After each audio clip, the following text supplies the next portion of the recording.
वफाकी काबीना ने आज दो इंतहाई अहम कानूनी मसूदों की मंजूरी दे दी है। पहला है डिफेंस फोर्स एक्ट 2026 और दूसरा है national command authority act 2010। Field marshal Syed Asim Munir का इस पूरे नए निजाम पर क्या किरदार है, पाकिस्तान के दिफाई ढांचे में क्या तब्दीली आ रही है, जहां एक तरफ मुल्क अपना दिफाई निजाम मजीद मुनज़्ज़म कर रहा है तो दूसरी तरफ दुनिया की सबसे बड़ी टेक्नोलॉजी कंपनियों में से जिनमें गूगल है वो पाकिस्तान में अपना पहला बाकायदा दफ्तर खोल चुकी है। हुकूमत के मुताबिक डिफेंस फोर्सेस एक्ट का जो मसूदा है वो 27वीं आईनी तरमीम के बाद बनने वाले नए दिफाई ढांचे को कानूनी और इंतजामी शक्ल देने के लिए तैयार किया गया। इसमें खास तौर पर चीफ ऑफ डिफेंस फोर्सेस के दफ्तर और उसके हेडक्वार्टर से मुतल्लिक इंतजामी मामलात को वाजिया किया जाएगा। Chairman joint chief staff committee का ओहदा मौजूद था, लेकिन नए आईनी ढांचे में ये ओहदा खत्म करके चीफ ऑफ डिफेंस फोर्सेस का नया ओहदा कायम किया गया। एक जदीद रियासत के लिए सिर्फ बड़ी फौज होना काफी नहीं होता, असल ताकत उस वक्त बनती है जब एयरफोर्स, नेवी, आर्मी जो स्ट्रेटेजिक फोर्स है उनके दरमियान कमांड कोऑर्डिनेशन और कम्युनिकेशन का निजाम वाज़िया होती है। 27वीं आईनी तरमीम के बाद दिफाई हरारकी में तब्दीली आई। पिछले महीने वज़ीर आज़म पाकिस्तान ने लेफ्टिनेंट जनरल सैयद आमिर रजा को जनरल के ओहदे पर तरक्की देकर मुल्क का पहला CNSC मुकर्रर किया था। इस नए निजाम में नेवी, आर्मी और एयरफोर्स की स्ट्रेटेजिक कमांड को ज्यादा मजबूत ऑपरेशनल स्ट्रक्चर के तहत लाने की कोशिश की जा रही है। फील्ड मार्शल सैयद आसिम मुनीर इस वक्त पाकिस्तान के चीफ ऑफ डिफेंस फोर्सेस हैं। पाकिस्तान एक जिम्मेदार एटमी रियासत के तौर पर अपने स्ट्रेटेजिक एसेट के तहफ्फुज़, कमांड एंड कंट्रोल और फ्रेमवर्क के जरिए मजबूत बनाने में दिलचस्पी रखता है। ये सिर्फ पाकिस्तान के लिए नहीं है बल्कि पूरे खित्ते के लिए अहम है। एक तरफ डिफेंस और नेशनल सिक्योरिटी है, दूसरी तरफ डिप्लोमेसी, टेक्नोलॉजी, इकोनॉमी है और पांचवी तरफ पॉलिटिकल स्टेबिलिटी है। अगर मैं ये कहूँ कि इन पांचों शोबों में बैलेंस पैदा हो जाए तो पाकिस्तान के लिए तरक्की के रास्ते बहुत ज्यादा खुल सकते हैं। बिस्मिल्लाहिर्रहमानिर्रहीम, अस्सलाम वालेकुम पाकिस्तान। आज की वीडियो में हम एक ऐसी खबर पर बात करने जा रहे हैं जिसका ताल्लुक सिर्फ पाकिस्तान की फौज से नहीं बल्कि मुल्क के दिफा, कौमी सलामती, एटमी कमांड स्ट्रक्चर, सियासी इस्तेकाम और आने वाले दिनों में पाकिस्तान के बेहतरीन निज़ाम से है। वफाकी काबीना ने आज दो इंतहाई अहम कानूनी मसूदों की मंजूरी दे दी है। पहला है डिफेंस फोर्स एक्ट 2026 और दूसरा है नेशनल कमांड अथॉरिटी एक्ट 2010। गौर से सुनिएगा, में तरमीम। ये दोनों मसूदे अब पार्लियामेंट में मंजूरी के लिए पेश किए जाएंगे, लेकिन सवाल ये है कि आखिर इन कवानीन की ज़रूरत क्यों पेश आई। फील्ड मार्शल सैयद आसिम मुनीर का इस पूरे नए निज़ाम पर क्या किरदार है, पाकिस्तान के दिफाई ढांचे में क्या तब्दीली आ रही है। ये तब्दीलियाँ पाकिस्तान को ज़्यादा मुनज़्ज़म और मजबूत दिफाई निज़ाम की तरफ ले जा रही हैं। तो पूरी कहानी को ना आसान अल्फाज में सुनिएगा और मैं आपको बताऊँगा। तब तक मेरा जुनून को सब्सक्राइब कर लीजिए और बेल आइकन ज़रूर दबा दीजिएगा ताकि अगली वीडियो का नोटिफिकेशन आपको मिल सके। क्योंकि आखिर में हम बात करेंगे पाकिस्तान के एक और मुस्बत पहलू की, जहां एक तरफ मुल्क अपना दिफाई निज़ाम मजीद मुनज़्ज़म कर रहा है तो दूसरी तरफ दुनिया की सबसे बड़ी टेक्नोलॉजी कंपनियों में से जिनमें गूगल है वो पाकिस्तान में अपना पहला बाकायदा दफ्तर खोल चुकी है। यानी एक तरफ डिफेंस, दूसरी तरफ टेक्नोलॉजी, और ये दोनों चीज़ें किसी भी मुल्क की ताकत के लिए इंतहाई अहम होती हैं। तो आज की ताज़ा खबर है जनाब कि वफाकी काबीना का इजलास इस्लामाबाद में हुआ, जिसमें नेशनल और डिफेंस फोर्सेस एक्ट 2026 यानी डिफेंस कमांड अथॉरिटी एक्ट 2010 और डिफेंस फोर्सेस एक्ट 2026 में तरमीम के मसूदों की मंजूरी दे दी गई। हुकूमत के मुताबिक डिफेंस फोर्सेस एक्ट का जो मसूदा है वो 27वीं आईनी तरमीम के बाद बनने वाले नए दिफाई ढांचे को कानूनी और इंतजामी शक्ल देने के लिए तैयार किया गया।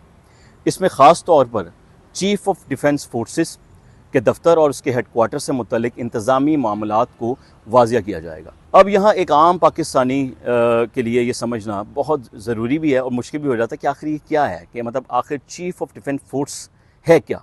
पाकिस्तान के दिफाई निज़ाम में 27वीं आईनी तरमीम के बाद एक बड़ी तब्दीली सामने आई। Chairman joint chief staff committee का ओहदा मौजूद था, लेकिन नए आईनी ढांचे में ये ओहदा ख़त्म करके चीफ ऑफ डिफेंस फोर्सेस का नया ओहदा कायम किया गया। यानी पोजीशन वही है, चीज़ें वही हैं, सिर्फ उसका नाम चेंज हुआ है। और इस ओहदे को बैक वक्त यानी एक ही वक्त चीफ ऑफ आर्मी स्टाफ के पास रखा जाएगा। इसमें थोड़ी सी चेंजिंग है, वो आपको बताता हूँ। मौजूदा फील्ड मार्शल सैयद आसिम मुनीर पाकिस्तान के पहले चीफ ऑफ डिफेंस फोर्सेस भी हैं। ये तब्दीली पाकिस्तान के आला दिफाई कमांड स्ट्रक्चर में एक बड़ा ही अहम किरदार अदा करती है, एक अहम स्ट्रक्चर ऑफ चेंज है। इसकी ज़रूरत क्यों महसूस हुई? एक जदीद रियासत के लिए सिर्फ बड़ी फ़ौज होना काफ़ी नहीं होता, असल ताकत उस वक्त बनती है जब एयरफोर्स, नेवी, आर्मी और जो स्ट्रेटेजिक फोर्स हैं उनके दरमियान कमांड ऑफ कोऑर्डिनेशन यानी कमांड कोऑर्डिनेशन और कम्युनिकेशन का निज़ाम वाज़ेह होता है, यानी सब एक ही पेज पे मौजूद होते हैं। दुनिया के बड़े बड़े ममालिक में भी दिफाई मामलात पर इंटीग्रेटेड होता है कमांड स्ट्रक्चर है, उसकी अहमियत बढ़ती जा रही है हर जगह पे। पाकिस्तान के लिए ये मामला मज़ीद हसास है क्योंकि पाकिस्तान एक एटमी ताकत है, यानी यहाँ दिफाई कमांड का मतलब सिर्फ कंट्रोवर्शियल मिलिट्री ऑपरेशन नहीं है बल्कि स्ट्रेटेजिक सिक्योरिटी भी है। ये बड़ी अहम बात है। यानी यहाँ पर दिफाई कमांड का मतलब सिर्फ कन्वेंशनल मिलिट्री ऑपरेशन नहीं बल्कि स्ट्रेटेजिक सिक्योरिटी भी है।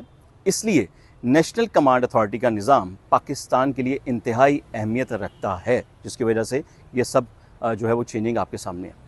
अब चूँकि 27वीं आइनी तरमीम के बाद दिफाई हरारकी में तब्दीली आई, इसलिए पुराने कानून को भी नए निज़ाम के मुताबिक अपडेट करना ज़रूरी हो गया। एक और अहम ओहदा सामने आता है, वह ओहदा कौन सा है जनाब? वो ओहदा है commander of the national strategic command यानी CNSC।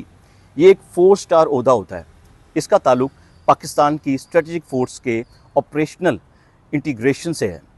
पिछले महीने वज़ीर-ए-आज़म पाकिस्तान ने लेफ्टिनेंट जनरल सैयद आमिर रज़ा को जनरल के ओहदे पर तरक्की देकर मुल्क का पहला CNSC मुकर्रर किया था। इस नए निज़ाम में नेवी, आर्मी और एयर फोर्स की स्ट्रेटेजिक कमांड को ज़्यादा मजबूत ऑपरेशनल स्ट्रक्चर के तहत लाने की कोशिश की जा रही है, मतलब दिफाई तौर पे मजबूत करने की कोशिश की जा रही है। लेकिन एक बात बहुत अहम है, नेशनल कमांड अथॉरिटी के मामले में अल्टीमेट अथॉरिटी का किरदार अब भी रियासती और आइनी निज़ाम के अंदर मौजूद है। ये आप लोग बात जहन में रखें, ठीक है, क्योंकि बहुत सी क्यासराइयाँ हो रही हैं, उनको आपके सामने रखना बहुत ज़रूरी है। असल मकसद ये समझना है कि पाकिस्तान अपनी दिफाई कमांड स्ट्रक्चर को नए आइनी फ्रेमवर्क के मुताबिक इंस्टीट्यूशनल कर रहा है। फील्ड मार्शल सईद आसिम मुनीर इस वक्त पाकिस्तान के चीफ ऑफ डिफेंस फोर्सेस हैं और इस नए कॉन्स्टिट्यूशनल अरेंजमेंट के तहत या ये कह लें कि आप इसके मुताबिक वो मुल्क के पहले CDF बने।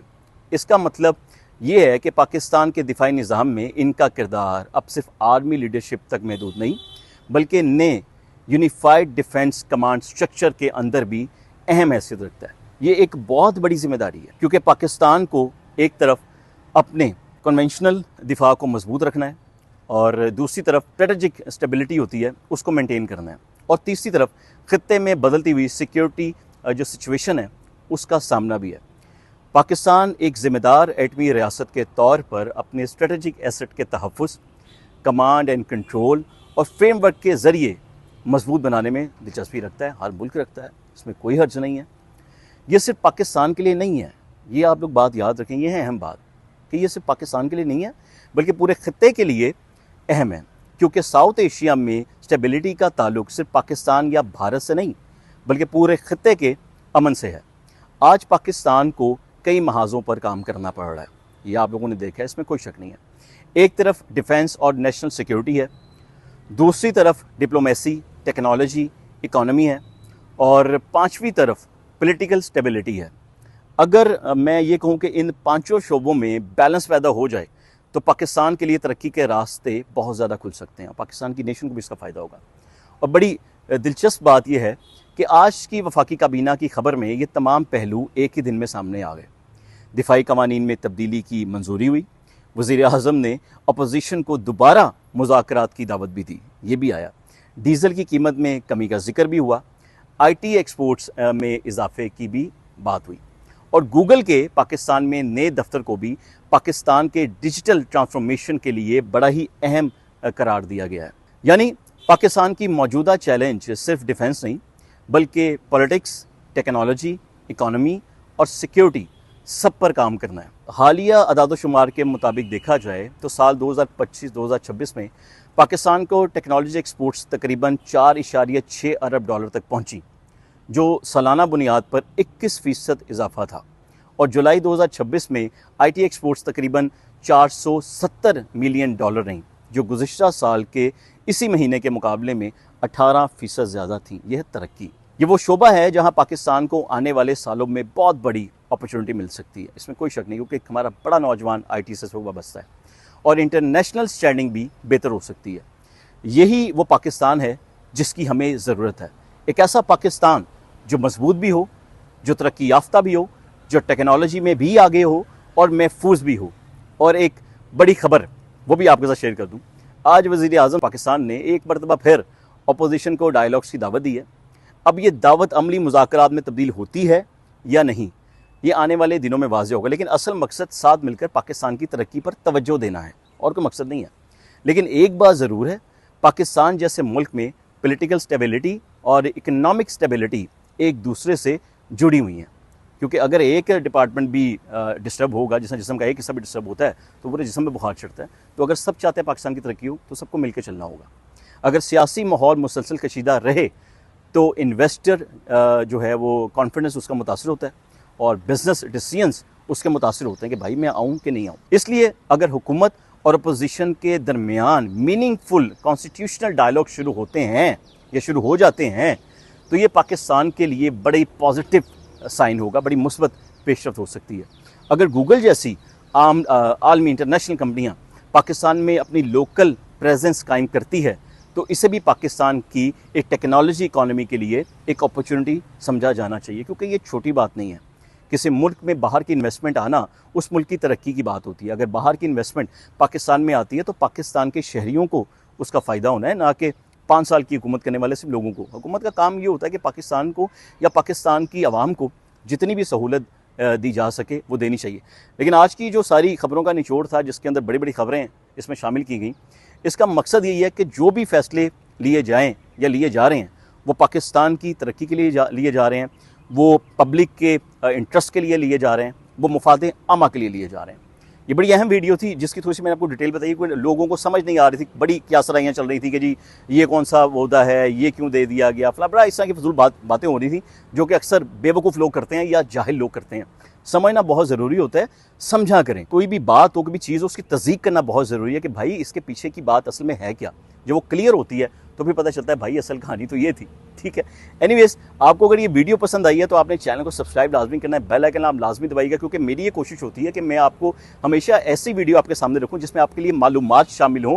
सिर्फ लोगों से सुनी सुनाई बातें सुनकर डिसीजन ना लिया करें, बहुत ज़रूरी है। क्योंकि हम सब ये चाहते हैं कि पाकिस्तान उस लेवल पर मौजूद हो कि जहाँ दुनिया का हर शख्स ये कहे कि हमें पाकिस्तान जाके अपनी मुलाजमत ढूंढनी है, हमें पाकिस्तान जाके अपना रोज़गार ढूंढना है, हमें पाकिस्तान जैसे महफूज मुल्क में रहना है, लोग ये कहें, जिसके लिए हम सबको मिलकर बड़ी कोशिश करनी होगी।